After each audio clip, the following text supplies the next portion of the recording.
ఆహో అభిషేక్ 46 బంతుల శతకం. 2 టెస్టుల్లో భారత్ ఘన విజయం. జింబాబ్వే చిత్తు.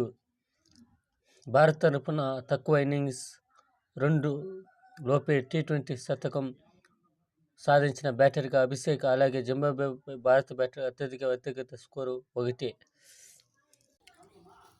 టీ20లో వేగవంతమైన శతకం. 46 బంతుల్లో చేసిన మూడో భారత బ్యాటర్గా రాహుల్తో సమంగా నిలిచిన అభిషేక్. రోహిత్ 35 బంతులు, సూర్యకుమార్ 45 టాప్లో ఉన్నారు.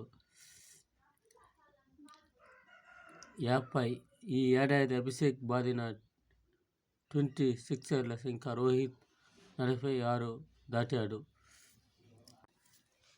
అభిషేక్ అదృష్టం కలిసి వచ్చింది. కష్టపడినాడు.